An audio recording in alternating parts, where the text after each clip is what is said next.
चलिए, तो आज हम लोग रिवीजन करने वाले हैं नेक्स्ट चैप्टर, जिस चैप्टर का नाम है केमिकल कंट्रोल एंड कोऑर्डिनेशन। इस चैप्टर का वैसे तो बहुत ज़्यादा importance individually question point of view से नहीं है, लेकिन ये चैप्टर आपके पूरी ह्यूमन फिजियोलॉजी क्लास 12th में जितने भी ह्यूमन से रिलेटेड डिजीज़ एंड डिसऑर्डर्स हैं या ऑर्गन्स हैं, हार्मोन्स हैं, उनके बारे में हम लोग स्पेसिफिकली पढ़ेंगे। इस चैप्टर का एक और नाम होता है एंडोक्राइन सिस्टम। ठीक है, चलिए फिर शुरू करते हैं। यहाँ पे एंडोक्राइन सिस्टम इस चैप्टर का क्यों नाम है, क्योंकि देखो हमारे क्लास में ग्लैंड्स के नाम पे दो तरह के मेनली ग्लैंड्स होते हैं, एक्सोक्राइन ग्लैंड, इंडोक्राइन ग्लैंड, और एक होते हैं मिक्स्ड ग्लैंड। तो ये इस चैप्टर में हम लोग बेसिकली कौन से ग्लैंड पढ़ने वाले हैं, एक ऐसा ग्लैंड जो एंडोक्राइन ग्लैंड्स कहलाएगा। ठीक है, तो सिर्फ एंडोक्राइन ग्लैंड्स पढ़ेंगे, एक्सोक्राइन नहीं। ठीक है, तो एंडोक्राइन ग्लैंड्स क्या होते हैं, इसमें स्पेसिफिकली क्या आएंगे, जैसे कि इंडोक्राइन ग्लैंड्स के सिक्रीशंस को ही हम हार्मोन्स कहते हैं, ये चीज़ याद रखेंगे। एक्सोक्राइन ग्लैंड के सिक्रीशन को हम हार्मोन्स नहीं कहते हैं, इंडोक्राइन ग्लैंड्स के सिक्रीशंस को हार्मोन्स कहते हैं। जैसे कि एक एग्जांपल के तौर पे बताएं, लीवर हमारा एक्सोक्राइन ग्लैंड है। कैसा ग्लैंड है? लार्जेस्ट एक्सोक्राइन ग्लैंड, और इसके सिक्रीशन को हम लोग क्या नाम देते हैं? बाइल नाम देते हैं। इसको हम लोग हार्मोन नहीं कहते थे। ठीक है, तो चलो हार्मोन्स के बारे में बात करें तो सबसे पहला ये कैसा है, नॉन न्यूट्रिएंट है। तो यहाँ पे न्यूट्रिएंट लिख करके गलती कराएगा।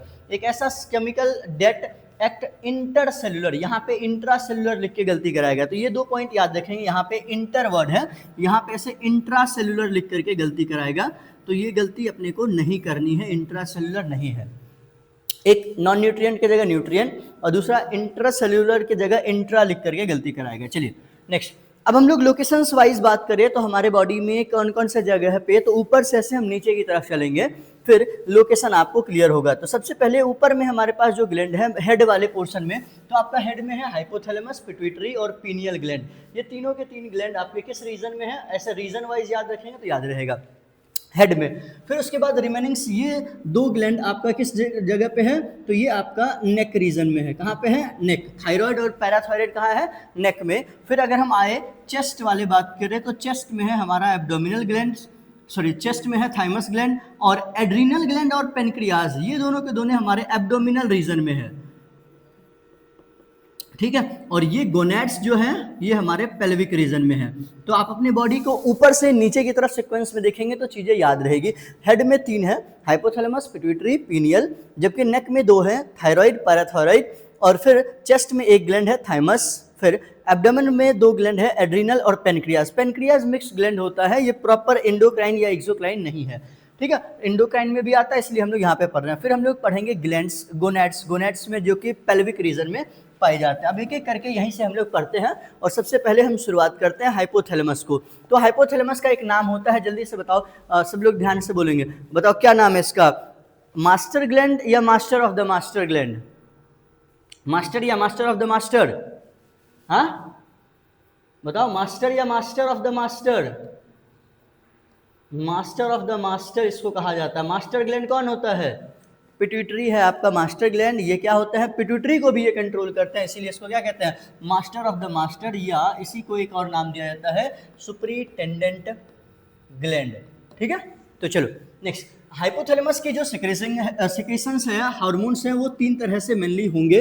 ये जो हार्मोन्स है इसके बारे में हम लोग बात करेंगे, ये प्रॉपर इनका हार्मोन नहीं है, ये रिलीज करवाया जाता है हाइपोथैलेमस के द्वारा। ये हार्मोन है आपका पिट्यूटरी का, लेकिन रिलीज करवाया जाएगा थैलेमस के द्वारा, हाइपोथैलेमस के द्वारा। इनके मेनली 2 तरह के हार्मोन होते हैं, रिलीजिंग यानी कि किसी अदर ग्लैंड को किस रिलीज करवाएगा, दूसरा है इनहिबिटिंग यानी किसी अदर ग्लैंड को किसी चीज के लिए रोक देगा। चलो नेक्स्ट, रिलीजिंग वाले में आपको इनका खुद का एक हार्मोन है, जिस हार्मोन का नाम है GnRH, गोनाडोट्रोफिन रिलीजिंग हार्मोन, जबकि इनहिबिटरी हार्मोन में है सोमैटोस्टैटिन। तो यहाँ से एक ही बहुत लगातार सवाल पूछता है, इन दोनों में कौन सा इनहिबिटिंग है और कौन सा रिलीजिंग है। ठीक है, तो ऐसे ध्यान से याद रखना, बस बात सुनते रहोगे सवाल बन जाएगा, आसान रहते हैं इनके सवाल। ठीक है, रिलीजिंग यानी GnRH और इनहिबिटिंग यानी सोमैटोस्टैटिन। इसका खुद का दो ही हार्मोन है, GnRH और सोमैटोस्टैटिन। ये दोनों के बारे में देखो,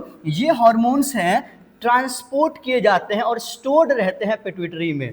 ठीक है, मेनली ये कहाँ पे स्टोर रहेंगे? पिट्यूटरी में। तो नेक्स्ट, अब यहाँ से हम लोग बात करते हैं पिट्यूटरी ग्लैंड का। तो पिट्यूटरी ग्लैंड मौजूद होता है एक गड्ढे में, जिस गड्ढे का नाम है सेला टर्सिका। तो ये चीज आपको याद रखना है, बोनी कैविटी का नाम क्या है, सेला टर्सिका।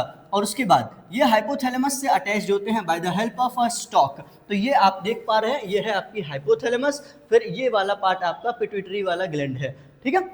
चलो इसमें ये वाला पार्ट याद रखना है, सेला टर्सिका, गड्ढे का क्या नाम है। नेक्स्ट, पिट्यूटरी की अगर हम लोग बात करें तो दो तरह से पिट्यूटरी को हम लोग क्या नाम देते हैं, मास्टर ग्लैंड। पिट्यूटरी को क्या कहा जाता है, मास्टर ग्लैंड।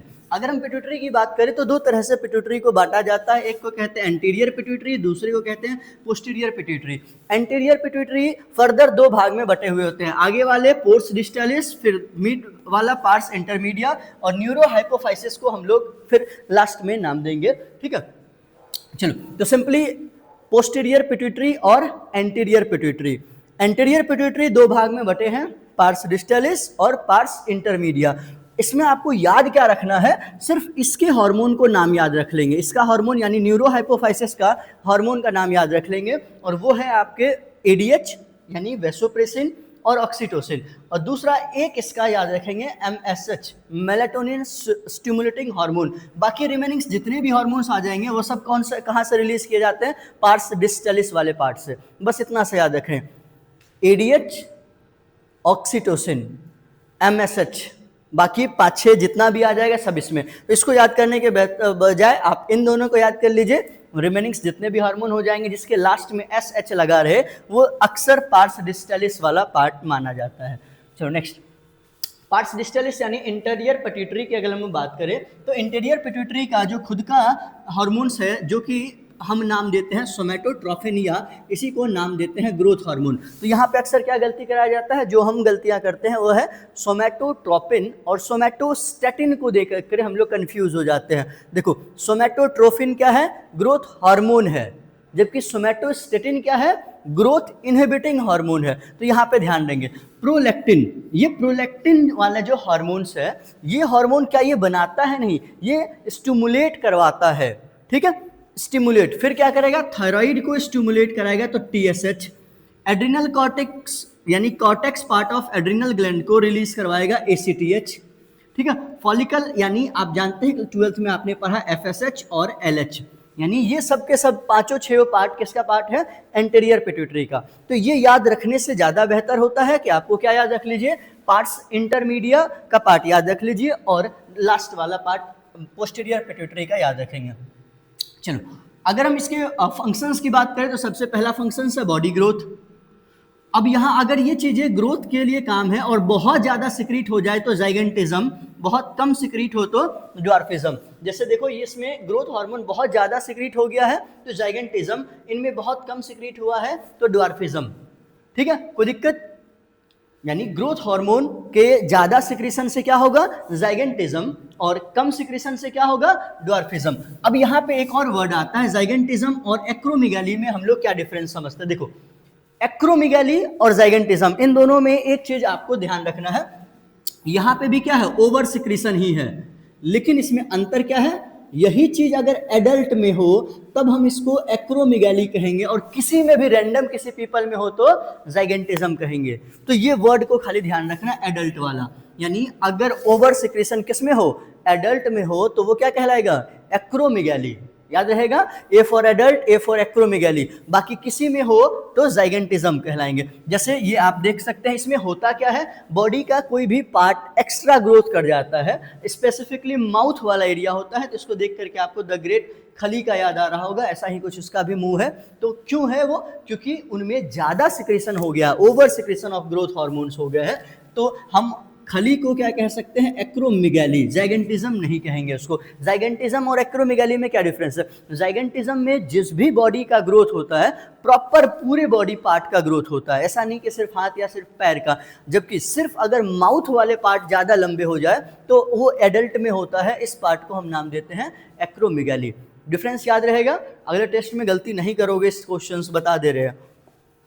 चलो नेक्स्ट, अब यहाँ पे पार्स डिस्टालिस के जो हमारे दूसरे हार्मोन्स थे जिसका नाम है प्रोलैक्टिन, प्रोलैक्टिन क्या करता है, हम सब जानते हैं मिल्क प्रोडक्शन में मदद करता है, ठीक है, किससे, तो मेमरी ग्लैंड, यानी प्रोलैक्टिन बनाता कौन है, मेमरी ग्लैंड, उसको स्टिमुलेट कौन करता है, तो यहाँ से पिट्यूटरी ग्लैंड स्टिमुलेट करता है। थायराइड स्टिमुलेटिंग हार्मोन, तो आपसे सवाल पूछेगा क्या थायराइड जो हार्मोन है, सॉरी थायराइड ग्लैंड से जो हार्मोन निकल रहा है क्या वो ये खुद सिक्रीट करते हैं पिट्यूटरी, नहीं, ये क्या कराता है, स्टिमुलेट कराता है, किसको, थायराइड ग्लैंड को, कि थायराइड रिलीज करे।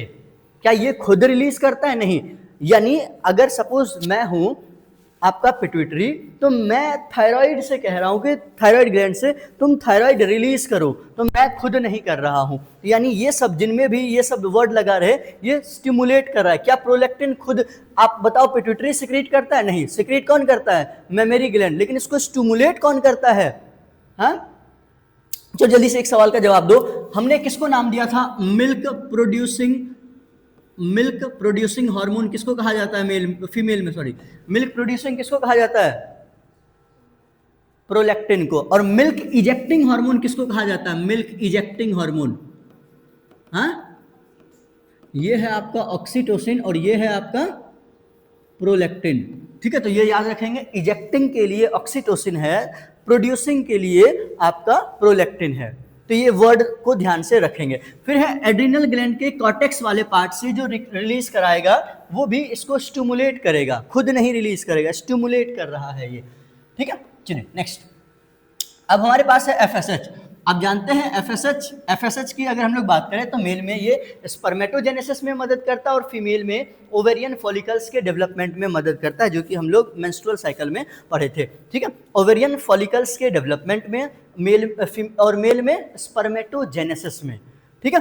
जबकि LH की अगर हम लोग बात करें तो LH अगर आपको ध्यान हो तो LH किस चीज के लिए, सिक्रीशंस के लिए जिम्मेवार है, एंड्रोजन्स इन टेस्टिस, और फीमेल में किस चीज के लिए जिम्मेवार है, ओव्यूलेशन। तो ध्यान होगा आपको कि जैसे ही हमने आपको पढ़ाया था कि कौन से डे पे ओव्यूलेशन होता है, 14th डे पे, और ओव्यूलेशन का जस्ट कॉज किसको माना जाता है, कि तुरंत कॉज क्या है, हाँ, अरे बोलो, LH सर्ज क्या है, कॉज ओव्यूलेशन का, यानी मेल में एंड्रोजन्स यानी टेस्टोस्टेरोन्स बनाने में मदद करेंगे और फीमेल्स में क्या कराएगा, LH के सर्ज होने से ओव्यूलेशन हो जाता है, कोई दिक्कत। चलिए नेक्स्ट, अब यहाँ पे हमारे पास नेक्स्ट हार्मोन है पार्स इंटरमीडिया वाला, तो ये चीज को ध्यान रखेंगे। अभी तक जो भी हमने पढ़ा पार्स डिस्टलिस का पार्ट था, इंटरमीडिया से एक ही हार्मोन रिलीज होते हैं, MSH, मेलानोसाइट स्टिमुलेटिंग हार्मोन। ये क्या करता है, स्किन पिगमेंट जिसको हम लोग नाम देते हैं, बताओ स्किन पिगमेंट क्या है, मेलानिन या मेलाटोनिन, हाँ, मेलानिन। तो स्किन के पिगमेंट को रिलीज करवाता है, यानी मेलानिन सिक्रीशंस के लिए जिम्मेवार किसको, मेलानोसाइट से ये मेलानिन सिक्रीट करवाता है, यानी हमारे स्किन से मेलानिन, यानी जब हम धूप में जाते हैं तो अक्सर देखो कि जहाँ तक टी शर्ट पहने वहाँ व्हाइट रहता है, बाकी काला हो जाता है, क्यों, क्योंकि धूप के वजह से हमारी स्किन ने तुरंत उसको प्रोटेक्शन के लिए मेलानिन सिक्रीशन चालू कर दिया और फिर हमारी जो बॉडी है वो काली हो जाती है, ठीक। नेक्स्ट न्यूरो हाइपोफाइसिस, ये क्या करता है, देखो यहाँ पे याद रखेंगे, ये स्टोर करता है किसको, ऑक्सीटोसिन और वैसोप्रोसिन को, यानी ऑक्सीटोसिन को एक और नाम देते हैं हम लोग लव हार्मोन, इसको क्या कहा जाता है, लव हार्मोन, या इसी को हम एक और अभी बताए थे मिल्क इजेक्टिंग हार्मोन भी कहा जाता है, ठीक है। अब ये क्या करता है, कॉन्ट्रैक्ट्स द स्मूथ मसल्स, कब, ड्यूरिंग पार्चुरेशन, जब फीमेल बच्चे पैदा कर रही होती है ड्यूरिंग बेबी बर्थ, उस समय पे जो स्मूथ मसल्स में कॉन्ट्रैक्शंस होता है ताकि बेबी को बाहर आने में मदद करे, वो भी जिम्मेवार कौन है, ऑक्सीटोसिन। तो ऑक्सीटोसिन का दो सबसे अहम रोल है, कॉन्ट्रैक्शन ऑफ स्मूथ मसल्स यानी यूटेरस में, और दूसरा मिल्क इजेक्टिंग हार्मोन हम इसको कहते हैं, ठीक है, कोई दिक्कत।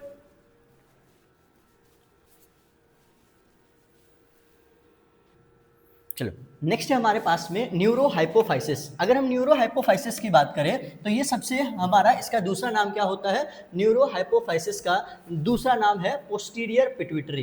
क्या नाम है इसका, पोस्टीरियर पिट्यूटरी, और इससे रिलीज होते हैं मेनली वैसोप्रेसिन, या इसी का दूसरा नाम होता है ADH। देखो वैसोप्रेसिन में नाम ही आपको खुद बता रहा है, वैसो वर्ड का मतलब क्या हो जाएगा, वेसल्स, प्रेसिन वर्ड का मतलब क्या होता है, प्रेस करना। अगर आप किसी चीज को प्रेस करेंगे तो कॉन्ट्रैक्ट होगा या रिलैक्स होगा, कॉन्ट्रैक्ट होगा, यानी वेसल्स को ये क्या करता होगा, कॉन्ट्रैक्ट करता होगा या रिलैक्स करता होगा, कॉन्ट्रैक्ट करेगा। दूसरा नाम है एंटी डायूरेटिक हार्मोन। एंटी मतलब अपोजिट, डायूरेसिस का मतलब क्या होता है, यूरिन की जो फ्रीक्वेंसी बढ़ जाती है तो उसको डायूरेसिस कहते हैं। उसके अगेंस्ट काम करे तो हम नाम देते हैं एडीएच। एक्सक्रीटरी सिस्टम में आपने पढ़ा है, ये क्या करता है, reabsorption of water and electrolytes, specifically sodium या किसी भी टाइप के और भी इलेक्ट्रोलाइट्स को, कहाँ पे, ये चीज याद रखेंगे, डीसीटी में। किस जगह पे, डीसीटी में ये काम करता है, conditional reabsorption. Water and electrolytes के लिए डीसीटी जिम्मेवार है, ठीक है। और अगर किसी इंसान को एडीएच यानी उसकी बॉडी में एडीएच का सिक्रीशन कम हो जाए तो उसको क्या हो जाता है, एक बीमारी, जिस बीमारी का नाम है डायबिटीज इंसिपिडस। जी हाँ, ये डायबिटीज इंसिपिडस है, डायबिटीज मेलाइटस नहीं, ये शुगर नहीं है, ये डायबिटीज इंसिपिडस है, ये शुगर नहीं है। शुगर जो हम लोग नॉर्मल जानते हैं, डायबिटीज जिसको हम लोग कहते हैं, वो डायबिटीज मेलाइटस होता है। ये क्या है आपका, डायबिटीज इंसिपिडस। इसमें क्या है, सिम्टम्स वैसे ही हैं, बस यूरिन में ग्लूकोज नहीं पाए जाते हैं। और डायबिटीज इंसिपिडस किसकी कमी की वजह से होता है, एडीएच। और डायबिटीज मेलाइटस हम लोग सब जानते हैं वो किसकी कमी से वजह से है, इंसुलिन की कमी से होता है डायबिटीज मेलाइटस। और डायबिटीज इंसिपिडस किसकी कमी से है, एडीएच। इसमें भी इंसान को बहुत ज़्यादा प्यास लगेगा, तो इसलिए आपको दिखा रहा है कि बड़े गैलन से पानी पी रहा है। बहुत ज़्यादा प्यास लगेगा तो बहुत ज़्यादा ये यूरिनेट भी करेंगे, तो इसमें भी सेम कंडीशन यही होता है। बहुत ज़्यादा अगर प्यास लगता है तो पॉलीडिप्सिया, यानी बहुत ज़्यादा प्यास लगे तो पॉलीडिप्सिया, बहुत ज़्यादा यूरिनेट करे तो पॉली मतलब यूरिया, यानी आपके सिंपली बहुत ज़्यादा हम फ्रीक्वेंसी यूरिनेशन की बढ़ जाती है। अगर एडीएच ना हो तो एडीएच इसको क्या करता है, कंट्रोल करने का काम करता है।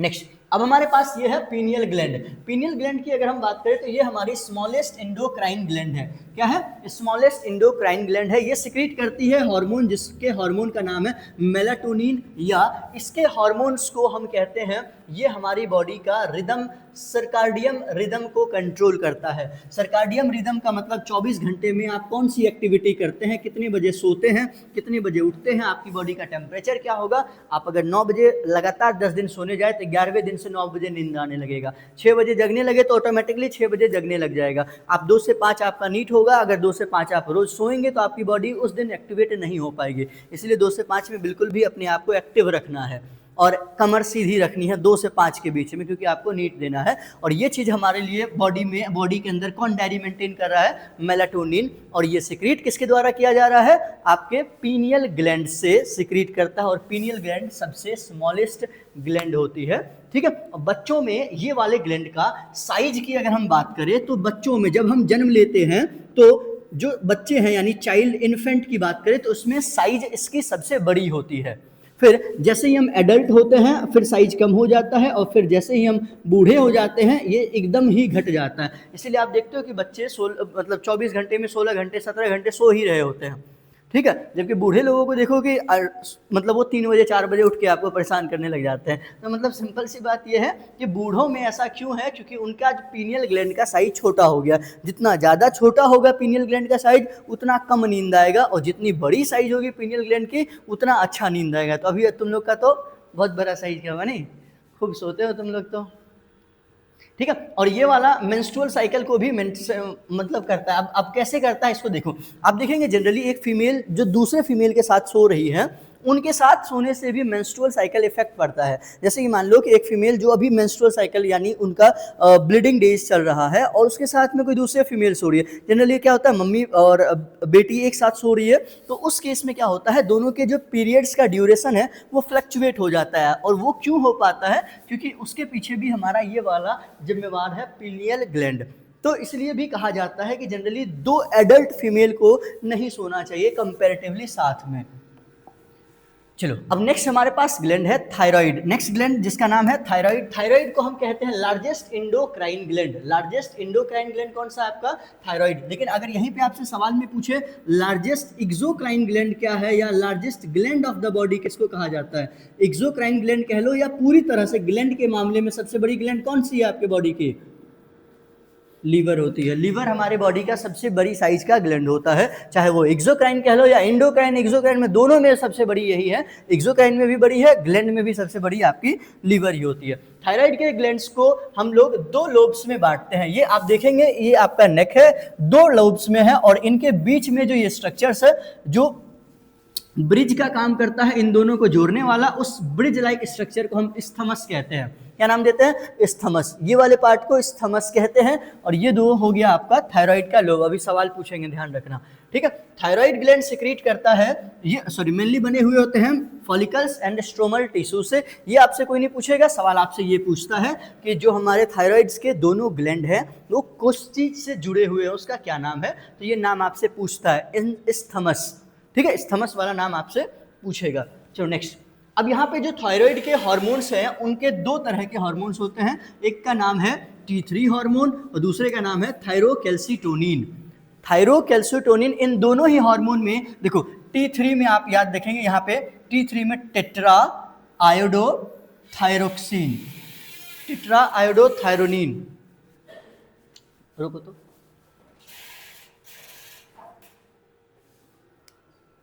चलो अब यहाँ पे हम लोग नेक्स्ट बात करते हैं। तो ये चीज याद रखेंगे, थायराइड ग्लैंड के जो फॉलिक्यूलर सेल हैं, ठीक है, थायराइड ग्लैंड में दो तरह के सेल्स होते हैं। थायराइड ग्लैंड में कितने तरह के सेल्स होते हैं? दो तरह के सेल्स होते हैं। एक सेल का नाम है फॉलिक्यूलर सेल और दूसरे सेल्स का नाम होता है पैराफॉलिक्यूलर सेल। दो तरह के सेल्स होते हैं थायराइड ग्लैंड में, एक को फॉलिक्यूलर कहते हैं, दूसरे को पैराफॉलिक्यूलर कहते हैं। तो थायरोक्सिन या थायरोकैल्सिटोनिन ये कौन सा सेल सिक्रीट करता है, ये बात आपको याद रखना है। ये सवाल में आपको मिलेगा, आया हुआ भी है PYQ में। तो फॉलिक्यूलर सेल सिक्रीट करती है थायरोक्सिन एंड थायरोकैल्सिटोनिन। तो यहाँ से सवाल आपसे पूछेगा, T4 में कितने आयोडीन होंगे? तो आपको नाम ही बता रहा है, टेट्रा आयोडीन। T3 में कितने आयोडीन होते हैं? 3 आयोडीन। T3 और T4 आपस में इंटर कन्वर्टिबल होते हैं। T3 में एक आयोडीन जोड़ दो तो T4 वाला बन जाएगा, और T4 में से एक निकाल दो तो T3 बन जाएगा। ये बहुत पहले कहीं आपको दिख जाएगा, कहीं ना कहीं क्वेश्चंस में, ठीक है। चलो नेक्स्ट। अब हम लोग बात करते हैं थायरोक्सिन। ये जो हमारी थायरोक्सिन है, इन दोनों में आपने एक चीज कॉमन देखा कि इन दोनों में क्या होता है? आयोडीन होता है। और इस आयोडीन का क्या काम है? ये आपके बेसल मेटाबॉलिक रेट को मेंटेन रखता है। आपके physical, mental and sexual development के लिए ये बहुत मायने रखता है। आपने देखा होगा कुछ लोगों का हार्ट बीट अक्सर हमेशा कंपैरेटिवली ज़्यादा ही चलते रहता है, कुछ लोगों की बॉडी कंपैरेटिवली गर्म ही रहती है, कुछ लोगों के हाथ से मतलब सालों भर पसीना आते रहता है। ये सब क्यों हो पाता है? क्योंकि उनका बेसल मेटाबॉलिक रेट कंपैरेटिवली ज़्यादा है। मतलब थोड़ा सा ज़्यादा होना अच्छी बात है, बहुत ज़्यादा हो तो फिर ये डिसऑर्डर में कॉज कर सकता है। तो सिंपली BMR को मेंटेन करता है। BMR या BMI को मेंटेन करने का काम है आपके थायरोक्सिन का। और इसमें होता है, जरूरी क्या है आपके बताओ, थायराइड ग्लैंड के प्रॉपर फंक्शनिंग के लिए जरूरी क्या है? आयोडीन। और आपकी बॉडी में आयोडीन का सोर्स क्या होता है? नमक, ठीक है। तो नमक से अगर कमी हो जाए तो आप सिंपल सी बात है, ये क्या हो जाएगा? बड़ी साइज की हो जाती है। और उसी को हम लोग क्या नाम देते हैं? गोइटर नाम देते हैं। आगे चल के इसी को पढ़ने वाले हैं। तो चलो देखो नेक्स्ट, इसके फंक्शंस हमने आपको ये दो बता दिया। ये क्या करता है? आपके RBC फॉर्मेशंस में भी मदद करेगा, साथ साथ आपके फैट, ये चीज को एकदम इंपॉर्टेंटली याद रखें। हमारे बॉडी में फैट के लिए एक्सोक्राइन ग्लैंड अगर कोई जिम्मेवार है तो वो लीवर है, एंडोक्राइन ग्लैंड अगर जिम्मेवार है तो आपका थायराइड है। इसलिए आपने सुना होगा कि कोई भी मोटे आदमी के पास जाओ, पूछो तुम इतने मोटे क्यों? बोला नहीं, थायराइड का प्रॉब्लम है। सुने हो, थायराइड का प्रॉब्लम बोलता है। तो थायराइड, ये जो थायराइड ग्लैंड है, इसका बहुत बड़ा रोल है मोटापा में, ठीक है। आगे देखते हैं कैसे। आपके बॉडी में वाटर और इलेक्ट्रोलाइट बैलेंसिंग में भी इसका काम है। नेक्स्ट है थायरोकैल्सिटोनिन, ठीक है। ये कौन सा सेल सिक्रीट कर रहा था बताओ? फॉलिक्यूलर या पैराफॉलिक्यूलर?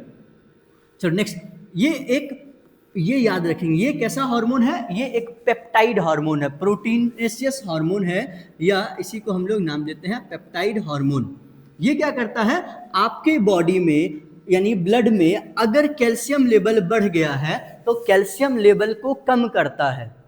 कैसे कम करेगा? जैसे ये आपका ब्लड है, ठीक है, ये ब्लड है, इसमें क्या बढ़ गया है? कैल्शियम अगर बढ़ गया है तो इससे कैल्शियम निकाल करके आपके बोन में डाल देगा।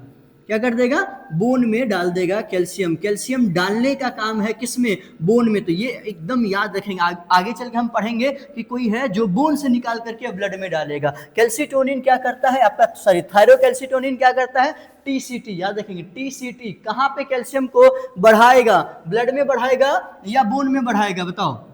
हाँ, ब्लड से घटा के किस में डाल देगा, बोन में डाल देगा। तो बताओ बढ़ा किस में रहा है, ब्लड में या बोन में, बोन में बढ़ा रहा है। यानी कि अगर आपका ये सही से काम करते रहेगा तो आपके ब्लड से कैल्शियम एब्जॉर्ब होगा और आपकी बोन स्ट्रांग होगी। तो आपको कहा जाता है दूध पिया करो, दूध से हमारी बॉडी में कैल्शियम जाते हैं। लेकिन आप देखते हो कि कैल्शियम जाने के बाद भी हमारी हड्डियां कमजोर अगर रह गई तो कहीं ना कहीं हमारे ये इसमें दिक्कत है। ये क्यों, क्योंकि आपके ब्लड से कैल्शियम दे तो दिया हमने, लेकिन उस कैल्शियम को एब्जॉर्ब करके बोन तक पहुंचाने की जिम्मेवारी किसकी है, थायरोकैल्सिटोनिन की। जबकि एक और आगे हम पढ़ेंगे कैल्सिटोनिन जो इसका उल्टा काम करेगा।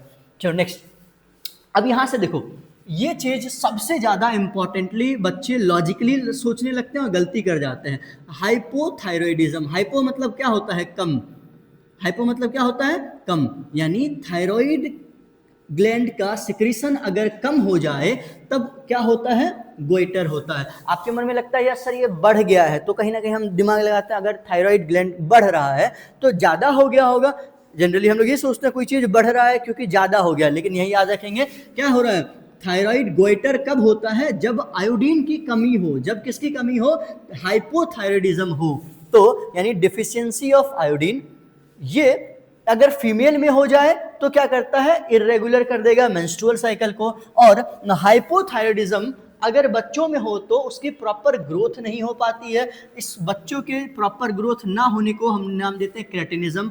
मेंटली रिटार्ड बच्चे पैदा होंगे, बच्चों की लो आईक्यू होगी, एबनॉर्मल स्किन होगा, डेफ म्यूटिज्म यानी गूंगा बहरा पैदा होने के चांसेस होते हैं। तो ये बहुत ही इंपॉर्टेंट हार्मोन है, ठीक है, थायराइड ग्लैंड वाला। नेक्स्ट, अब हाइपरथायरॉयडिज्म, हाइपर वर्ड का मतलब क्या होता है, कोई भी चीज ज्यादा अमाउंट में हो गया है, क्या हो गया है, ज्यादा, एबनॉर्मली इंक्रीज कर गया है थायराइड का सिक्रीशंस। तो इससे क्या प्रॉब्लम होगा, तब जो यहाँ पे डिजीज होगा, इस डिजीज का नाम है एक्सोप्थेल्मिक गोइटर, या इसी को हम नाम देते हैं ग्रेव्स डिजीज। अब सवाल में आपसे पूछेगा गोइटर किसकी वजह से हो रहा है, हाइपो या हाइपर, गोइटर सिर्फ गोइटर बोले तो हाइपो या हाइपर, हाइपो, लेकिन एक्सोप्थेल्मिक गोइटर बोल दे तो हाइपरथायरॉयडिज्म की वजह से हो रहा है। इसमें क्या होता है, ये सिंपली आप इस डायग्राम को देखिए, ऐसे इंसान आपने जरूर देखे होंगे। तो ये जो डिजीज है, इस डिजीज को हम ग्रेव्स डिजीज या हाइपरथायरॉयडिज्म कहते हैं। सिम्टम्स क्या है, थायराइड ग्लैंड बढ़ जाएंगे, प्रोट्रूजन ऑफ आईबॉल्स, आईबॉल बाहर की तरफ आ जाएगा, बीएमआर बढ़ जाएगा और वेट लॉस होगा। इस चीज को एकदम स्टार मार्क कर लो, यही हम लोग गलती करते हैं, वेट लॉस।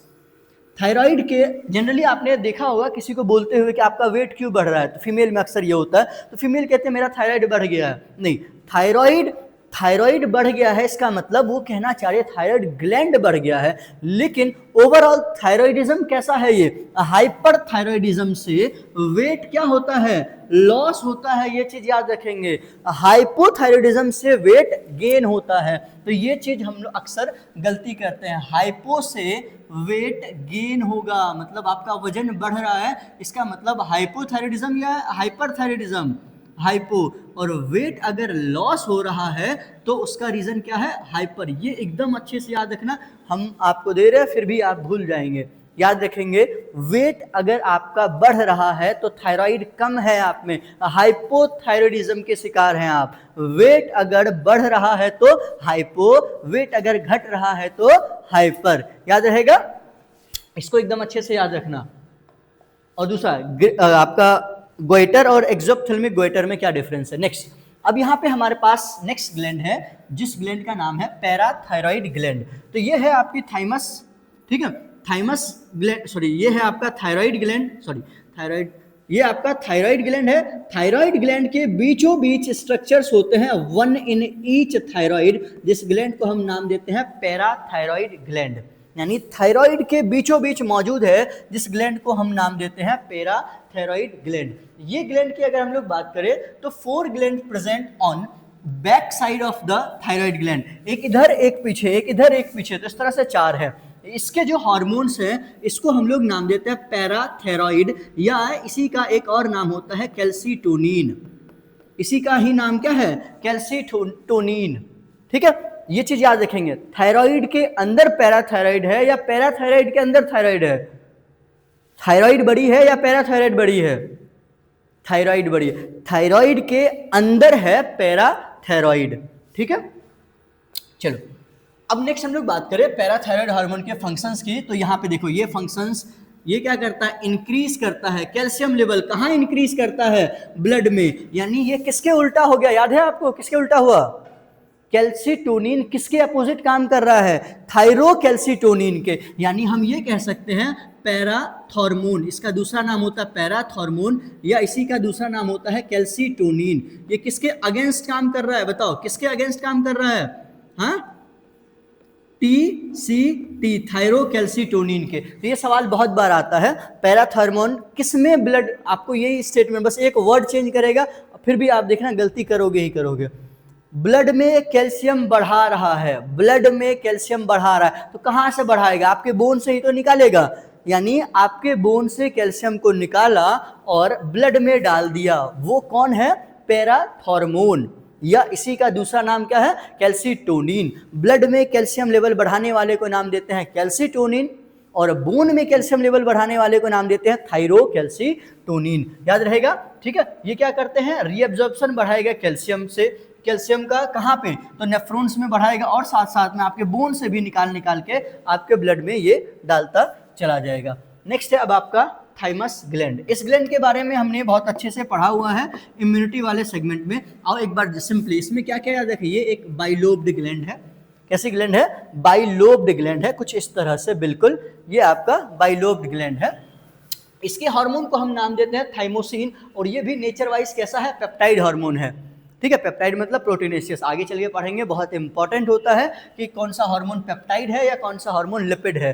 ठीक है, इसका काम क्या है? डिफरेंशिएशन ऑफ टी लिम्फोसाइट, जो कि आप जानते हैं टी लिम्फोसाइट किस चीज के लिए जिम्मेवार है? CMI, सेल मेडिएटेड इम्यूनिटी के लिए। और क्या प्रदान करता है? एंटीबॉडी, यानी ह्यूमरल इम्यूनिटी। इसका दूसरा नाम क्या होता है? AMI, यानी कि आपका AMI CMI दोनों को प्रमोट करता है आपका थाइमस ग्लैंड। कोई दिक्कत? अब मुझे जल्दी से बताओ एक सवाल, ग्राफ्ट बताओ रोशन, ग्राफ्ट रिजेक्शन के लिए कौन जिम्मेवार है? AMI CMI कौन सा, या दोनों?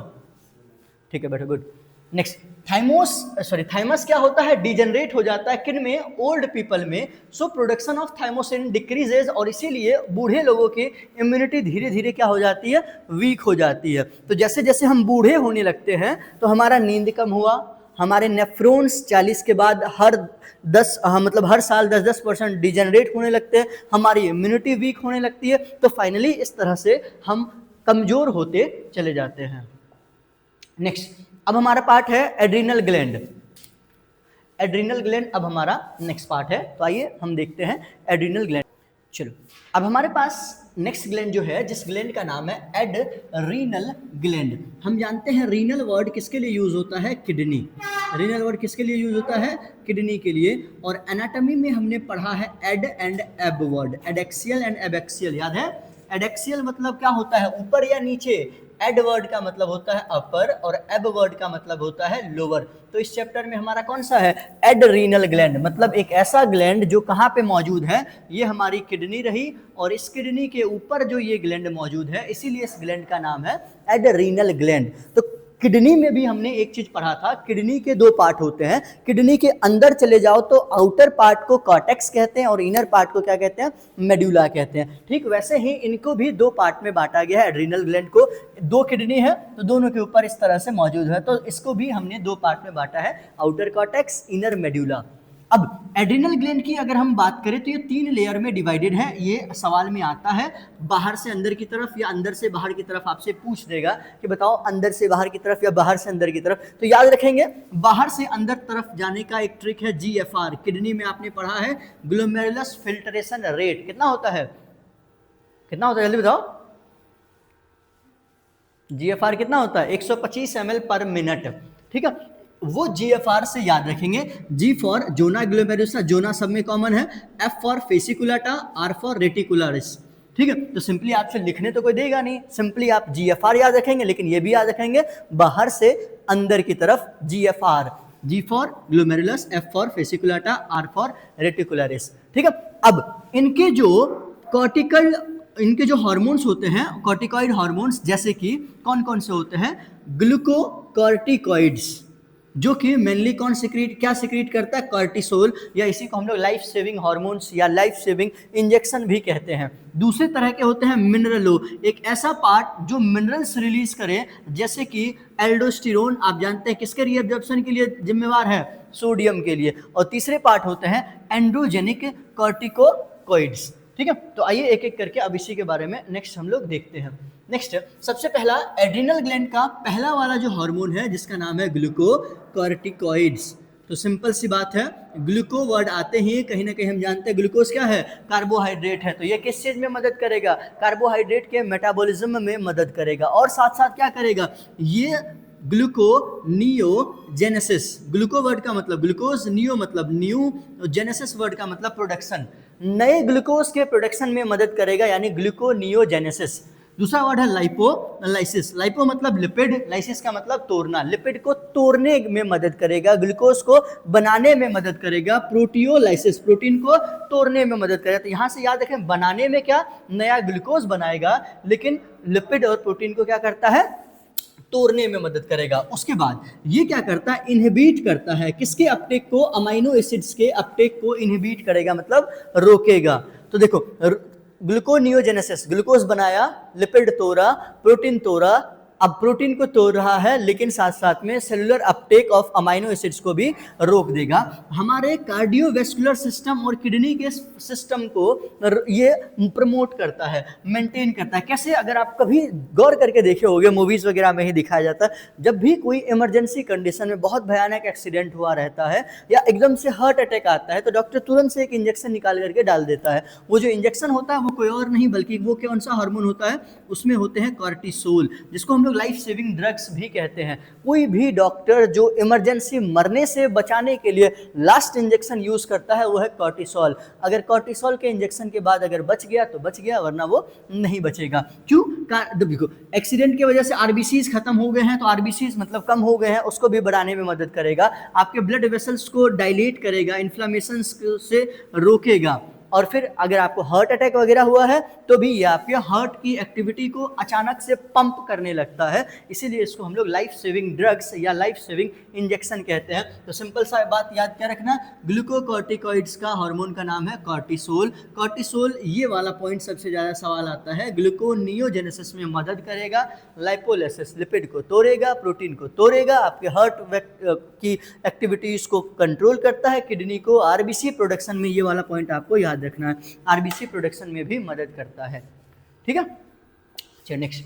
अब हमारे पास नेक्स्ट पार्ट है इसका, मिनरलोकॉर्टिकॉइड्स, यानी सिंपल सा ये किस चीज को रेगुलेट करेगा, वाटर इलेक्ट्रोलाइट्स को, ताकि क्या मेंटेन रहे हमारे बॉडी में, ऑस्मोटिक प्रेशर और हमारी बीपी मेंटेन रहे।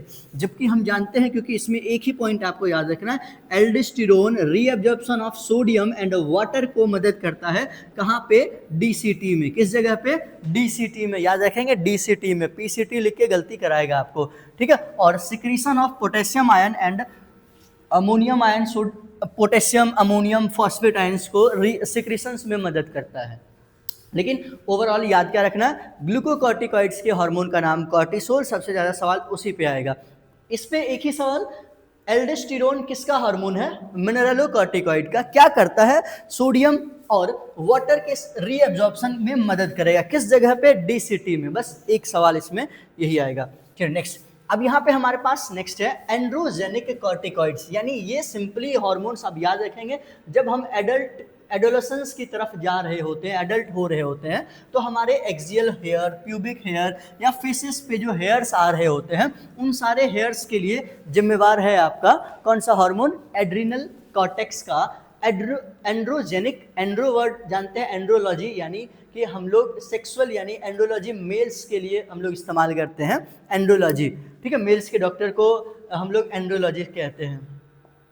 नेक्स्ट, अब इसकी कमी से क्या होगा, डिफिशियंसी ऑफ कॉर्टिकॉइड हार्मोन, चाहे वो ग्लूकोकॉर्टिकॉइड हो, मिनरलोकॉर्टिकॉइड हो या गोनेडोकॉर्टिकॉइड्स हो, ये क्या करेगा? तो देखो ग्लूकोज वाला क्या चीज को मेनली इफेक्ट करता था? कार्बोहाइड्रेट को। क्या करता था? ये कार्बोहाइड्रेट बनाता था या तोड़ता था? बनाता था, ग्लूकोनियोजेनेसिस करता था, जिसकी वजह से अब नहीं बनेगा कार्बोहाइड्रेट, तो क्या होगा? आपकी बॉडी में वीकनेस होगी, और इस डिजीज को नाम देते हैं एडिसन्स डिजीज। इस डिजीज को स्टार मार्क कर लो। मुझे ऐसा लगता है कि प्रोबेबली नीट 26 में एडिसन वाला डिजीज से सवाल कहीं ना कहीं डायरेक्टली इनडायरेक्टली रहेगा, क्योंकि इस साल जब सिलेबस रिलीज किया है इस बात को उन्होंने बहुत ज़्यादा गौर डाला है एडिसन्स डिजीज पे। एडिसन्स डिजीज याद रखेंगे, देखो नाम है एडिसन्स, अब ऐड का मतलब जोड़ना होता है, लेकिन याद रखेंगे डिफिशियंसी अगर आ गया है तब उस डिजीज को नाम देते हैं एडिसन्स। एक बात तो कंफर्म है, या तो एडिसन्स डिजीज दे, या गोइटर वाला डिजीज दे, जाइगेंटिज्म दे, क्रेटिनिज्म दे, कोई ना कोई कंफर्म है। इन चारों में से दो डिजीज का आपको सवाल 26 में देखने को मिलेगा कंफर्म। चलिए नेक्स्ट, अब यहाँ पे हमारे पास आउटर वाला पार्ट समाप्त हुआ, इनर वाले पार्ट को हम नाम देते हैं, आउटर को कॉर्टेक्स, इनर वाले पार्ट को नाम देते हैं मेडुला। इनर वाले जो हार्मोन्स होते हैं उसको हम लोग, दो तरह के हार्मोन्स होते हैं, एक को हम नाम देते हैं एड्रेनलिन या इसी का दूसरा नाम होता है एपिनेफ्रिन, दूसरा होता है नॉर एड्रेनलिन या इसी का दूसरा नाम होता है नॉर एपिनेफ्रिन। और इन दोनों ही हार्मोन्स को कंबाइनली मिला करके हम नाम देते हैं इमरजेंसी हार्मोन। ये हमारे लिए जिम्मेवार है ट्रिपल एफ के लिए। ट्रिपल एफ क्या है? कि फाइट, फियर या फ्लाइट। यानी अगर कोई इमरजेंसी कंडीशन में आप फंस जाते हैं, तो देखते हो कुछ लोग मार कर लेता है, कुछ लोग भाग जाता है, समझदारी देख के वो देखता है कि सामने वाला कैसा है। तो यानी इमरजेंसी में जब कोई अचानक से आपके साथ कुछ ऐसी एक्टिविटीज हो रही है, तो अब उस समय पे आपका हार्मोन काम करेगा एड्रेनलिन एंड नॉर एड्रेनलिन। ये क्या करेगा? आपको तीन ऑप्शन देगा। चलिए नेक्स्ट में हमारे पास में यहाँ पे अगला पार्ट है हमारा एड्रिनल मेडुला, यानी आउटर कॉर्टेक्स और इनर वाले पार्ट को मेडुला कहा जाता है। और इनके जो हार्मोन्स हैं इनको हम नाम देते हैं एड्रेनलिन या इसी का दूसरा नाम होता है एपिनेफ्रिन। दूसरे हार्मोन्स का नाम है नॉर एड्रेनलिन या इसी का दूसरा नाम होता है नॉर एपिनेफ्रिन, और इनको हम नाम देते हैं इमरजेंसी हार्मोन या इसको कहा जाता है ट्रिपल एफ हार्मोन। ये रिस्पॉन्सिबल है फाइट, फियर या फ्लाइट के लिए। यानी इमरजेंसी कंडीशन में अगर आपके साथ कुछ भी प्रॉब्लम होता है तो उस जगह पे आप फाइट करोगे, फ्लाइट करोगे या फियर करके भाग जाओगे, ये आपके चॉइस देता है आपके पास में ये दो हार्मोन। इसीलिए हम कहते हैं कि एड्रेनल रस हो गया था तो आपने लड़ाई कर लिया, ऐसा कुछ। ठीक है, चलिए नेक्स्ट। अब यहाँ से हम बात करते हैं एड्रिनल मेडुला के जो ये इमरजेंसी हार्मोन से ये क्या क्या क्रिएट करता है। आपको अलर्ट कर देता है, आपकी आंखें खुली रह जाती है, आपके जो बॉडी हेयर्स है वो स्ट्रेट हो जाते हैं, इरेक्ट हो जाते हैं, जिनको हम कहते हैं रोवे खड़े हो गए हैं या गूज बम्प आ गए हैं, स्वेटिंग्स होते हैं, हार्ट बीट बढ़ जाएगी, रेस्पिरेटरी रेट बढ़ जाएगी, और इस दौरान आपके ब्रेकडाउन ऑफ ग्लूकोज को भी बढ़ा दिया जाएगा। तो ये था आपका एड्रिनल मेडुला। नेक्स्ट हमारे पास में है मिक्स ग्लैंड, जिसको नाम देते हैं पेनक्रियाज। पेनक्रियाज की अगर हम लोग बात करें तो ये मिक्स इसलिए है क्योंकि एक्सोक्राइन पार्ट भी है, एंडोक्राइन पार्ट भी है। एंडोक्राइन वाले पार्ट को हम नाम देते हैं आइलेट ऑफ लैंगरहंस, और इसको फर्दर दो भाग में बांटा गया है, एक है अल्फा सेल, दूसरे है बीटा सेल। आपको सिंपल सा बात याद रखना, अल्फा सेल सिक्रीट करती है ग्लूकागोन और बीटा सेल सिक्रीट करती है इंसुलिन। ग्लूकागोन आपके ब्लड में ग्लूकोज लेवल को बढ़ाता है और इंसुलिन उसी ब्लड ग्लूकोज लेवल को घटाता है। यानी सिंपल सी बात आपको क्या समझ में आया कि इंसुलिन अगर आपके बॉडी में ब्लड में है तो ब्लड ग्लूकोज लेवल को कम करेगा, नहीं है तो ब्लड ग्लूकोज लेवल को बढ़ा देगा। ठीक है, चलो। और फिर नेक्स्ट अगर हम लोग बात करें, इंसुलिन अगर आपकी बॉडी में कम सिक्रीट हो रहे हैं यानी हाइपोग्लाइसीमिया वाला कंडीशन हो जाएगा। यानी सिंपल सी बात है, अगर आपके ब्लड ग्लूकोज लेवल में लगातार ग्लूकोज बढ़ता जाएगा, इंसुलिन है नहीं जिसको कम करने वाला, तो उसको हम लोग नाम देंगे, उस डिजीज़ को हम नाम देते हैं फर्दर डायबिटीज़ मेलाइटस। इस डिजीज़ को हम क्या नाम देते हैं? डायबिटीज़ मेलाइटस, या इसी को हम शुगर या चीनी बीमारी भी कहते हैं। और India is the diabetes capital of the world. और इसमें क्या होता है, जो पेशेंट है उनके यूरिन में क्या पाए जाते हैं? ग्लूकोज पाए जाते हैं। जनरली ग्लूकोज क्या होता है, हमारे पीसीटी में ही 100% रीअब्जॉर्ब कर लिए जाते हैं, लेकिन यहाँ पे अगर यहाँ पे क्या होता है, एक्सेस ग्लूकोज की वजह से इंसुलिन काम नहीं कर रहा है, तो फिर यहाँ पे आपको जो डिजीज़ होगा, आपके यूरिन में ग्लूकोज आ जाएगा। इस कंडीशन को हम नाम देते हैं डायबिटीज़ मेलाइटस। फिर फर्दर आपको क्या करना पड़ता है? ट्रीटमेंट लेनी पड़ती है इंसुलिन थेरेपी के तौर पे। नेक्स्ट हमारे पास में है गोनैड्स। गोनैड्स की बात करें तो हमारे पास दो तरह के गोनैड्स होते हैं, मेल में टेस्टिस, फीमेल में ओवरी। अगर हम मेल में बात करें तो मेल में जो ये वाला पार्ट हमने पढ़ लिया है, तो 12th वाला पार्ट ऑलरेडी पढ़ा हुआ है। बाकी जो नहीं पढ़े हैं 12th में पहला ही चैप्टर है, बाकी डिटेल में पढ़ेंगे। फिलहाल बस आगे बढ़ते हैं। Testis lies in a bag like structure, जिसको हम नाम देते हैं स्क्रोटल सैक। ठीक है, टेस्टिस के पास में जो स्ट्रक्चरल ये 1 से 3 सेमिनिफेरस ट्यूब्यूल्स पाए जाते हैं हर कंपार्टमेंट में। ठीक है, इनके पास जो सेल्स हैं जिनका नाम है लेडिक सेल, जो सिक्रीट करती है एंड्रोजेंस, और एंड्रोजेंस यानी टेस्टोस्टेरोन। यही वो टेस्टोस्टेरोन है जिसकी वजह से मतलब मेल्स में सेक्सुअल बिहेवियर यानी लिबिडो जनरेट होगा, मसल्स ग्रोथ होता है, प्यूबिक हेयर्स आते हैं, और मेल्स की जो वॉइस है वो कैसी होती है, लो होती है, और साथ साथ में ये प्रोटीन और कार्बोहाइड्रेट के भी आगे प्रमोट करते हैं। अब हमारा नेक्स्ट पार्ट है फीमेल गोनैड्स, जिसको कि हम नाम देते हैं ओवरी। फीमेल्स को कहा जाता है प्राइमरी सेक्स ऑर्गन। ठीक है, ये क्या प्रोड्यूस करती है, ओवम। कब, ड्यूरिंग ईच मेंस्ट्रुअल साइकिल, जो कि 12th में आपने ये सारा पार्ट पढ़ा हुआ, इसलिए हम बहुत स्पीड में इसको आगे बढ़ा रहे हैं। ठीक है, ओवरी कहाँ पे बनाए जाते हैं, ओवेरियन फॉलिकल्स में, और ये फॉलिकल्स जिम्मेवार है किस चीज़ की, सिक्रेशंस के लिए, एस्ट्रोजन के लिए। ठीक है, अब ओव्यूलेशन जैसे ही खत्म हो जाता है, आप जानते हैं वहाँ पे बनता है एक स्ट्रक्चर जिसको हम लोग नाम देते हैं corpus luteum, that is a rich source of progesterone. ये जो प्रोजेस्टेरोन है ये क्या करता है, आपके एंडोमेट्रियल की थिकनिंग के लिए जिम्मेवार होता है। तो सिंपल सा याद रखेंगे, corpus luteum is the source of progesterone, और ईस्ट्रोजन का डायरेक्ट सोर्स होता है ओवेरियन फॉलिकल्स। अगर हम बात करें इनके फंक्शंस की, तो female secondary sexual character development के लिए ओवरी जिम्मेवार है। ओवेरियन फॉलिकल्स की वजह से फीमेल में सेकेंडरी सेक्सुअल कैरेक्टर्स डेवलप होते हैं, सेक्सुअल बिहेवियर्स आते हैं, development of mammary glands. Progesterone का काम क्या है, ये आपके सपोर्ट करता है प्रेगनेंसी में, कैसे, एंडोमेट्रियम की थिकनिंग करा करके ये सपोर्ट करने में करेगा प्रेगनेंसी को। ठीक है, और ये किस पे काम करेंगे, मेमोरी ग्लैंड पे, और क्या कराएंगे, वहाँ से मिल्क सिक्रेशंस में भी जिम्मेवार है कुछ हद तक, लेकिन डायरेक्टली जिम्मेवार है सिक्रेशन के लिए प्रोलैक्टिन, और रिजेक्शन के लिए ऑक्सीटोसिन। अब नेक्स्ट पार्ट है हमारे हार्ट की जो वॉल है उसके ऊपर मौजूद है एक फैक्टर जिसका नाम है एंटी यूरेटिक फैक्टर। ये आपने पढ़ा होगा आपने एक्सक्रीशन चैप्टर में। एक्सक्रीशन चैप्टर में हमने बताया था रास मैकेनिज्म से जब आपकी ग्लोमेरुलस फिल्ट्रेशन रेट बढ़ जाती है तो फिर हमारे हार्ट से काम करता है एएनएफ, जो कि वापस से बढ़े हुए जीएफआर को क्या कर देगा, नॉर्मलाइज कर देगा। तो यानी सिंपल सी बात आपको क्या याद रखना, एएनएफ ये आपके बढ़े हुए जीएफआर ज़्यादा अगर बढ़ गया है तो उसको घटा के नॉर्मल पे ले आएगा। बढ़े हुए जीएफआर से क्या प्रॉब्लम होगा, अगर जीएफआर बहुत ज़्यादा बढ़ जाएगा तो किडनी को टाइम नहीं मिलेगा फिल्ट्रेशन के लिए टाइम नहीं मिलने से क्या प्रॉब्लम होगा, जो हमारी अच्छी चीज़ें हैं जिसको रीअब्जॉर्ब होना था वो नहीं हो पाएगा। इसीलिए ये ज़रूरी है कि जीएफआर ना तो बढ़ा हुआ रहे ना तो जीएफआर घटा हुआ रहे। जीएफआर बढ़े हुए को घटाने का काम कौन करेगा, रास, और बढ़े हुए को घटाने का काम कौन करेगा, जीएफआर, और घटे हुए को बढ़ाने का काम कौन करेगा, रास। यानी जीएफआर घट गया तो चलेगा रास, जीएफआर बढ़ गया है तो चलेगा एएनएफ। एक्सक्रीशन वाला पार्ट है, याद रखेंगे। चलिए नेक्स्ट, ये है आपका GGA, juxta glomerulus apparatus, kidney में बनते हैं। आप जानते हैं ये कहाँ पे होता है, एफरेंट आर्टीरियोल, एफरेंट प्लस आपके डीसीटी दोनों मिलकर के ये आपके सिक्रीट करते हैं इरिथ्रोपोएटिन, और जिसकी वजह से आपके न्यू आरबीसीज फॉर्मेशन में मदद मिलता है। इसीलिए हम किडनी को इरिथ्रोपोएटिक ऑर्गन भी कहते हैं, मतलब यहाँ से हमारी आरबीसीज बनती है, न्यू आरबीसीज बनती है, इसीलिए हम इसको नाम देते हैं इरिथ्रोपोएटिन ऑर्गन। नेक्स्ट है हमारे जीआईटी ट्रैक्ट। जीआईटी ट्रैक्ट मतलब गैस्ट्रो इंटेस्टाइनल ट्रैक्ट में मौजूद हार्मोन है जिसका नाम है गैस्ट्रीन। ये आपकी गैस्ट्रिक ग्लैंड को सिक्रीट करवाएगा HCl एंड पेप्सिनोजन। दूसरा हार्मोन है सिक्रेटिन। ठीक है, सिक्रेटिन क्या कराएगा, ये आपको सिक्रीट कराएगा वाटर एंड बाइकार्बोनेट पेनक्रियास से। फिर है आपका GIP, गैस्ट्रो इनहिबिटरी पेप्टाइड। ये क्या करता है, आपके गैस्ट्रिक सिक्रेशन को रोकता है। GIP क्या करेगा, इसको याद रखेंगे, रोकता है। फिर ये है कोलियोसिस्टोकाइनिन, ये आपके secretions of bile from gall bladder. आप बाइल के बारे में जानते हैं, बाइल की खास बात क्या है, बनती कहीं और है, स्टोर कहीं और होती है, फंक्शंस कहीं और होती है। तो यहाँ पे क्या है, बाइल गॉल ब्लैडर में क्या होता है, स्टोर होता है, फंक्शंस कहाँ पे करता है, ड्यूडेनम में, बनता कहाँ पे है, लीवर में, तो उसको ये प्रमोट करने का काम करेगा।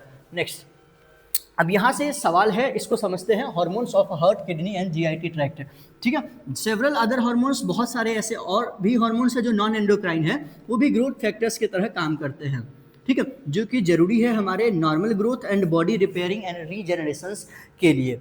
ठीक है, चलिए नेक्स्ट। अब यहाँ से ये जो पार्ट है, इस वाले को आप स्टार मार्क कर लीजिए। इस चैप्टर का सबसे ज़्यादा इंपॉर्टेंट पार्ट यही है जिसमें बच्चे अक्सर कंफ्यूज हो जाते हैं। एक बार स्क्रीनशॉट चाहो तो ले सकते हैं। तो यहाँ पे आपको क्या याद रखना है, सबसे ज़्यादा सवाल आपसे पूछता है इनमें से कौन सा हार्मोन है जो पेप्टाइड नेचर का नहीं है, कौन स्टीरॉयडल होते हैं। स्टीरॉयडल के नाम पे याद रखेंगे कॉर्टिसोल, टेस्टोस्टेरोन, एस्ट्राडियोल, प्रोजेस्टेरोन, बस याद रखेंगे। ये भी आपका रिप्रोडक्शन में काम करेगा, ये भी बस एक ये ग्लूकोकॉर्टिकॉइड्स का पार्ट है, ग्लूकोकॉर्टिकॉइड्स का पार्ट है कॉर्टिसोल इकलौता, इसमें आप कंफ्यूज करेंगे। बस इतना आप ये याद रख सकते हैं, reproductive hormones are generally steroidal in nature.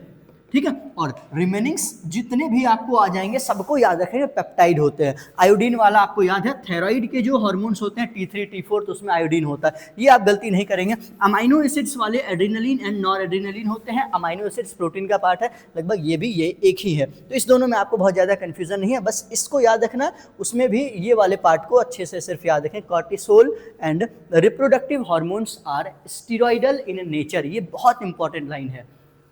चलिए नेक्स्ट, अब यहाँ से हम बात करते हैं किस तरह से मैकेनिज्म ऑफ हार्मोन एक्शन, किस तरह से हार्मोन काम करते हैं। हार्मोन काम करेंगे वो अपने नेचर के बेसिस पे, और नेचर दो तरह से मेनली काम करेंगे। एक स्टीरॉयडल हार्मोन किस तरह से काम करेगा, दूसरा आपके प्रोटीनेशियस हार्मोन किस तरह से काम करेंगे। तो चलिए हम देखते हैं। यहाँ पे सबसे पहले जो भी हार्मोन्स होते हैं उनकी अपनी एक स्पेसिफिक साइट होती है जिस जगह पे वो बाइंड करके बनाता है हार्मोन प्लस रिसेप्टर, और ये बन जाता है हार्मोन रिसेप्टर कॉम्प्लेक्स। ठीक है, ये फिर आगे अपना काम करेंगे। आइए इसको आगे हम समझते हैं। देखो, हमारे पास हार्मोन्स दो तरह के होते हैं जिस बेसिस पे हमारे हार्मोन रिसेप्टर है, यानी रिसेप्टर जिस तरह के होंगे वैसे ही हमारे हार्मोन्स होंगे। एक वो रिसेप्टर जो सीधे जाके मेम्ब्रेन से बाइंड करे, और दूसरा एक वो रिसेप्टर जो मेम्ब्रेन से बाइंड नहीं करेगा, सीधा का सीधा दो सेल्स के बीच में काम करेगा। इंट्रासेलुलर है, इंटरसेलुलर नहीं है। ये इंट्रासेलुलर है और ये मेम्ब्रेन बाउंड है, यानी ये सपोज अगर सेल है, इसकी मेम्ब्रेन से ही यहीं से अगर ये काम करे तो मेम्ब्रेन बाउंड। अगर ये सेल्स के दो सेल्स के बीच में यहाँ से इन्फ्लुएंस करे या अंदर घुस भी जाए तो फिर हम इसको नाम देंगे इंट्रासेलुलर रिसेप्टर। अब यहाँ से सबसे पहला हम देखते हैं किस तरह से काम करेंगे हमारी मेम्ब्रेन बाउंड रिसेप्टर। अब देखो, ये हमारी सपोज कोई भी सेल की मेम्ब्रेन है और ये उनका रिसेप्टर है। ये क्या है, रिसेप्टर। कोई भी हार्मोन आया और ये हार्मोन कैसा है, FSH। FSH मुझे बता सकते हो किस टाइप का हार्मोन आएगा, स्टीरॉयडल या प्रोटीनेशियस? रिप्रोडक्टिव है, कैसा आएगा बताओ। तो क्या ये इनके रिसेप्टर कहाँ पे मौजूद हैं, मेम्ब्रेन पे। ये इस तरह से आते हैं, मेम्ब्रेन से बाइंड कर गया हार्मोन, मेम्ब्रेन से बाइंड किया, अपने रिसेप्टर से बाइंड किया, और यहाँ पे क्या बन जाएगा, हार्मोन रिसेप्टर कॉम्प्लेक्स। ठीक है, अब FSH ऑब्वियस सी बात है ओवरीज में काम करेगा, तो इसलिए आपका ओवेरियन। अब यहाँ से बाइंड करने के बाद ये खुद अंदर नहीं आएगा, ये वहाँ से जनरेट करेगा सेकेंडरी मैसेंजर, जिसको हम लोग नाम देते हैं साइक्लिक AMP या कैल्शियम के फॉर्मेट में। ये खुद अंदर नहीं आया, इसने अपना मैसेज इस मेम्ब्रेन को दिया। जैसे मान लो ये वो हार्मोन है जिसको सेल अंदर आने की परमिशन नहीं देगी, वो मेम्ब्रेन पे ही बाउंड करेगा, वहाँ से अपना दूसरा मैसेंजर जनरेट करेगा, और फिर वो मैसेंजर जा करके जिस तरह का भी काम करना होगा वो काम करने वाले हैं। और ये अक्सर आपको देखने को मिलता है जनरली प्रोटीन्स के हार्मोन में। अब आपके मन में आएगा सर ये FSH तो आपने बोला रिप्रोडक्टिव वाला, देखो प्रोटीन्स के हार्मोन, चूंकि सेल मेम्ब्रेन हमारी मेनली किस चीज़ की बनी हुई होती है बताओ, सेल मेम्ब्रेन मेनली किस चीज़ की बनी हुई है, लिपिड बाइलेयर की। इसीलिए ये वाले कुछ हार्मोन्स FSH के बारे में स्पेसिफिकली अलग से याद रखना है, रिप्रोडक्टिव के अलावा इसको अलग से याद रखना है। प्रोटीनेशियस में देखो लिपिड की मेम्ब्रेन है, लिपिड के अंदर क्या प्रोटीन घुस सकता है, नहीं घुस सकता है, तो इसीलिए ये इसको बाहर ही रहना पड़ता है और बाहर से ही काम करना पड़ता है। आज देखते हैं सम हार्मोन्स, एग्जाम्पल प्रोटीनेशियस हार्मोन में याद रखेंगे, इसको एक अच्छे से इसको थोड़ा याद रखेंगे। ठीक है, FSH वाले को ये क्या करते हैं, ये मेम्ब्रेन्स पे ही बाउंड करते हैं, वहाँ से इसके सेकेंडरी मैसेंजर का नाम याद रखेंगे, AMP, साइक्लिक AMP, IP3 या कैल्शियम होता है, और फिर ये अपना काम जो भी फिजियोलॉजिकल एक्टिविटीज़ होगा वो आगे काम करेंगे। देखो क्या हुआ, हार्मोन्स आके बाइंड किया रिसेप्टर से, बनाया HRC हार्मोन रिसेप्टर कॉम्प्लेक्स।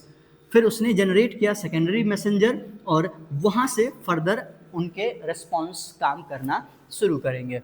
चलिए नेक्स्ट, अब यहाँ पे हमारे पास में है इंट्रासेलुलर रिसेप्टर, एक ऐसा, देखो ये है हमारी लिपिड्स की बाइलेयर। अब जो आ रहा है ये है ईस्ट्रोजन, ये कैसा है ईस्ट्रोजन, ये है स्टीरॉयडल, स्टीरॉयडल यानी ये बनी हुई होती है मेनली लिपिड्स की, और सेल मेम्ब्रेन भी बनी है लिपिड्स की। तो क्या ये सेल मेम्ब्रेन इसको आर पार जाने की अनुमति देगा? बिल्कुल देगा। एफएसएच को अनुमति देगा? नहीं देगा। ठीक है, ये तो ये देखो ईस्ट्रोजन, याद रखेंगे ईस्ट्रोजन है, ये एंट्री कर जाएगा जहां पे भी काम करना है। सपोज न्यूक्लियस में ये डीएनए के अंदर जाकर के इसको काम करना है, तो सीधा वो आपके सेल मेम्ब्रेन्स के थ्रू आपके न्यूक्लियस पे जाकर के अटैच करेगा और आपके डीएनए से वैसा काम करवा लेगा जैसा काम इसको करना है। यानी जीनोम एमआरएनए बना है, डीएनए से आरएनए बना, आरएनए से प्रोटीन बना, और प्रोटीन फर्दर अपना काम करेगी। बस सिंपल सा याद रखेंगे, एफएसएच ऊपर ऊपर से काम करेगा और जो आपके ईस्ट्रोजन्स हैं वो सीधे अंदर घुस जाएंगे, आपके डीएनए को अल्टर करके काम करने वाले हैं। तो ऐसे जो हार्मोन्स हैं वो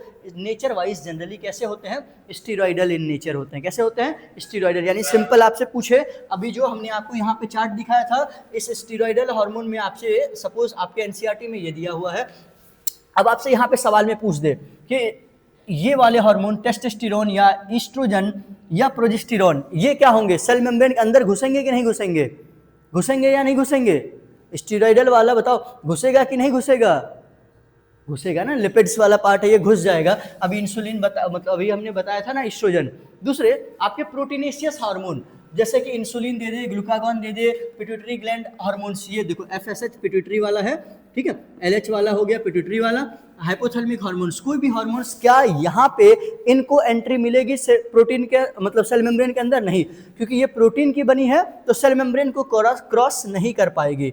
ठीक है, चलो, तो यानी सिंपल सी बात है, अंदर वही घुसेगा जो कैसा होना चाहिए? स्टीरॉयडल होना चाहिए। और बाहर से कौन काम करेगा? जो प्रोटीनेशियस है वो बाहर बाहर ही काम करेंगे। तो देखो स्टीरॉयडल हार्मोन, आइडोथोरिन यानी आयोडीन कंटेनिंग हार्मोन्स, ये भी क्या हो जाएंगे?